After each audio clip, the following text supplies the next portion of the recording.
কিয়ামতের বড় বড় আলামতের মধ্যে অন্যতম একটি আলামত হলো এই পৃথিবীর বুকে দাজ্জাল আগমন করবে। দাজ্জালের চাইতে বড় ফিতনা পৃথিবীতে কোনো দিন আসে নাই, তারপরেও কোনো দিন আসবে না। দাজ্জাল এই পৃথিবীর বুকে মাত্র 40 দিন অবস্থান করবে। হাদিস শরীফের মধ্যে আসছে এই 40 দিনের প্রথম দিন হবে 1 বছরের সমান, দ্বিতীয় দিন হবে 1 মাসের সমান, আর তৃতীয় দিন হবে 1 সপ্তাহের সমান। এর পরের দিনগুলো তোমাদের মতো স্বাভাবিক দিনের মতোই হবে। সাহাবা ইকরাম প্রশ্ন করলেন, ইয়া রাসূলুল্লাহ, ইয়া হাবিবাল্লাহ, সেই সময় আমরা যদি শুধুমাত্র 1 দিনের নামাজ আদায় করি তাহলে আমাদের নামাজ আদায় হবে কি না? নবীজি বললেন, 1 দিনের নামাজ আদায় করলে তোমাদের নামাজ আদায় হবে না, তোমাদের সময় দেখে দেখে 1 বছরের নামাজই আদায় করতে হবে। সময় দেখে দেখে নামাজ পড়ে নিতে বলেছেন। দাজ্জাল যখন এই পৃথিবীর বুকে আগমন করবে, পৃথিবীর আসমান থেকে বৃষ্টি বন্ধ হয়ে যাবে, জমিন থেকে শস্য ফসলাদি সব কিছু উৎপন্ন হওয়া বন্ধ হয়ে যাবে, পৃথিবীতে হাহাকার শুরু হয়ে যাবে, কোনো খাবার নাই, গাভীর স্তনে কোনো দুধ থাকবে না, মেষপালের স্তনেও কোনো দুধ থাকবে না, একেবারে দুর্ভিক্ষ শুরু হয়ে যাবে, মানুষ ক্ষুধার তাড়নায় তৃষ্ণায় পাগলের মতো হয়ে যাবে। এমন সময় দাজ্জাল বিশাল বড় খাবারের পাহাড় নিয়ে এসে মানুষের সামনে হাজির হবেন এবং মানুষদেরকে বলবে, আমাকে প্রভু বলো, তাহলে তোমাদের খাবারের ব্যবস্থা করে দেব। যেই এলাকার মানুষ দাজ্জালকে প্রভু বলে স্বীকার করে নেবে, ওই এলাকায় সেই খাবারের পাহাড় সে দিয়ে দিবে এবং সে আসমানকে নির্দেশ করলে সঙ্গে সঙ্গে আসমান বৃষ্টি বর্ষণ করতে শুরু করবে। জমিনকে ফসল উৎপাদন করতে বললে সঙ্গে সঙ্গে জমিন ফসল উৎপাদন করা শুরু করে দিবে। যেই এলাকার মানুষ তাকে রব বলে স্বীকার করবে, প্রভু বলে স্বীকার করবে, ওই এলাকায় সে বৃষ্টি বর্ষণ করতে বলবে। ওই এলাকার জমিনগুলোকে সে শস্য ফসলাদি উৎপন্ন করতে বলবে, সঙ্গে সঙ্গে জমিন ফসলাদি উৎপন্ন করা শুরু করে দেবে। ওই এলাকার মেষপালের স্তনে দুধ একেবারে ভরে যাবে।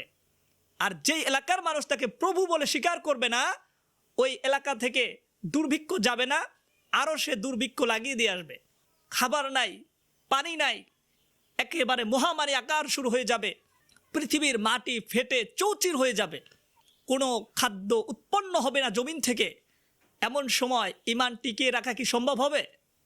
সাহাবা ইকরাম প্রশ্ন করলেন, ইয়া রাসূলুল্লাহ, ওই সময় মুমিন বান্দারা তখন তাদের অবস্থা কি হবে? তারা তো ঈমান টিকিয়ে রাখতে পারবে না।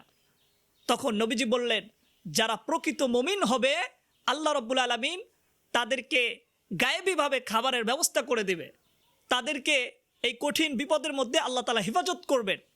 সুতরাং এই জন্য নবীজি বলেছেন, তোমরা প্রতিদিন নামাজের পরে বেশি বেশি এই দোয়াটি পড়ো, আল্লাহুম্মা ইন্নী আউযু বিকা মিনাল ফিতনাতিল মাসীহিদ দাজ্জাল, আল্লাহুম্মা ইন্নী আউযু বিকা মিনাল ফিতনাতিল মাসীহিদ দাজ্জাল। হে আল্লাহ, দাজ্জালের মতো দাজ্জাল মাসীহ দাজ্জালের ফিতনা থেকে আমাদেরকে রক্ষা করো। দাজ্জালের ফিতনা থেকে আল্লাহ তাআলার কাছে বেশি বেশি পানা চাইতে বলেছেন, কারণ অনেক বড় ফিতনা হবে। সে এক এলাকায় গিয়ে বলবে, আমি যদি তোমাদের বাপ দাদাকে কবর থেকে জীবিত করতে পারি তাহলে তোমরা কি আমাকে রব হিসেবে মেনে নিবে? তখন তারা বলবে, যদি আপনি জীবিত করতে পারেন তাহলে আমরা আপনাকে রব হিসেবে মেনে নেব। দাজ্জাল তখন তার পিতামাতাকে কবরের কাছে গিয়ে ডাক দিবে, সঙ্গে সঙ্গে তার বাবা তার দাদা তো হয়ে দাজ্জালের কাছে চলে আসবে, এসে তার সন্তানদেরকে ডাক দিয়ে বলবে যে প্রকৃত প্রভু হলো দাজ্জাল, সুতরাং তোমরা তাকে প্রভু বলে স্বীকার করে নাও। বাবা মা যদি কবর থেকে জীবিত হয়ে তাকে প্রভু বলতে বলে, আচ্ছা বলেন তো সন্তান তখন কোথায় যাবে? ঈমান নষ্ট করে ফেলবে, ঈমানকে টিকিয়ে রাখতে পারবে না। অনেকে দাজ্জালের এমন অলৌকিক শক্তি দেখে তাকে প্রভু বলে বিশ্বাস করে ফেলবে। নবীজি বলেন, দাজ্জাল যেই মানুষগুলোকে তার পিতামাতা হিসেবে নিয়ে আসছে, এরা আসলে তার পিতামাতা ছিল না, এরা ছিল শয়তান। দাজ্জাল সে শয়তানকে তার পিতামাতার আকৃতি দিয়ে তাদের কাছে নিয়ে এসেছেন। এরা মূলত তাদের পিতা ছিল না, তাদের মাও ছিল না, এভাবে মানুষকে ধোঁকা দিয়ে দাজ্জাল জাহান্নামে পাঠিয়ে দিবে। নবীজি বলেন দাজ্জালের এক হাতে থাকবে জান্নাত, আরেক হাতে থাকবে জাহান্নাম। যে ব্যক্তি দাজ্জালকে প্রভু বলে স্বীকার করবে, দাজ্জালকে রব হিসেবে স্বীকার করবে, ওই ব্যক্তিকে দাজ্জাল তার জান্নাতে প্রবেশ করাবে। নবীজি বলেন যে ব্যক্তি দাজ্জালের জান্নাতে প্রবেশ করলো সে আল্লাহ তাআলার জাহান্নামে প্রবেশ করলো। আর যে ব্যক্তি দাজ্জালের জাহান্নামে প্রবেশ করলো ওই ব্যক্তি আল্লাহ তাআলার জান্নাতে প্রবেশ করলো। দাজ্জালকে চিনার উপায় কি? দাজ্জাল সে কানা হবে এবং তার কপালে লেখা থাকবে কাফের, কাফ ফা র। এটা পৃথিবীর সকল মানুষ যারা আরবি পড়তে পারে অথবা না পারে সবাই সেদিন এই কাফের লেখাটা দেখে তারা বুঝতে পারবে এবং তারা পড়তে পারবে। দাজ্জাল ওইখানে কাফের লেখা থাকবে। এরপরেও যারা দাজ্জালকে প্রভু বলে স্বীকার করবে এদেরকে জাহান্নামে আল্লাহ তাআলা নিক্ষেপ করবেন। দাজ্জালের এত শক্তি হবে সে পৃথিবীর এক প্রান্ত থেকে আর এক প্রান্তে মুহূর্তের মধ্যে চলে যেতে পারবে। শুধুমাত্র মক্কা এবং মদিনা ব্যতীত পৃথিবীর সমস্ত জায়গায় সে ভ্রমণ করবে, পৃথিবীর সব জায়গায় গিয়ে মানুষকে ধোঁকায় ফেলতে চেষ্টা করবে। মক্কা মদিনায় আল্লাহ রাব্বুল আলামিন কিছু ফেরেশতা নিযুক্ত করে রাখবেন, যেই ফেরেশতারা দাজ্জালকে প্রবেশ করতে বাধা দিবে। দাজ্জাল প্রবেশ করতে লাগলে তাদেরকে তরবারি দিয়ে আঘাত করতে চাইবে। এই জন্য দাজ্জাল মক্কা এবং মদিনায় প্রবেশ করতে পারবে না।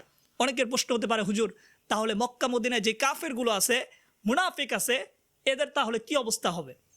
হাদিসের মধ্যে আসছে ওই সময় মদিনায়, মক্কা মদিনায় এমন একটা ভূমিকম্প হবে যে ভূমিকম্পে ভয়ে কাফের এবং মুনাফিকরা সব সেই মক্কা মদিনা থেকে বের হয়ে আসবে।